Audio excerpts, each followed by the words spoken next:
Terpilih sebagai Ketua PGRI Muara Enim, Abi Nur Wahidin siap meningkatkan pendapatan guru dan menindak keras oknum guru yang terlibat kasus asusila dan narkoba.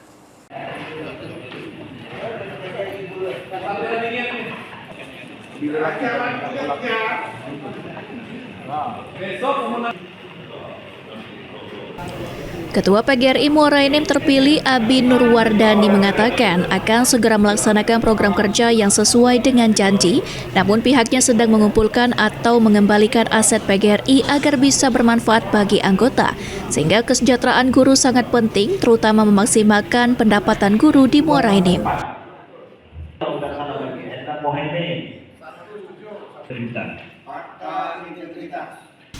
Ditambahkan Abi, sering terjadinya kriminalisasi terhadap guru, menjadi atensi PGRI untuk memberikan perlindungan hukum terhadap guru, kecuali bagi mereka yang terlibat dalam kasus asusila dan narkoba.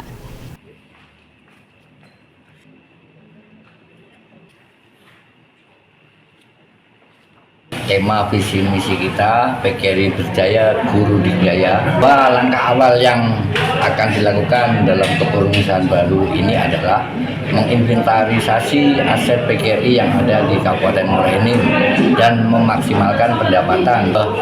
Kami siap bersedia memberikan perlindungan hukum terhadap guru-guru yang ada di Kabupaten Muara Enim, terkecuali guru-guru yang terkena kasus asusila maupun narkoba. Tidak kalah pentingnya jika pendapatan guru sudah maksimal, tenaga pengajar harus memiliki keprofesionalan dan meningkatkan kompetensi guru.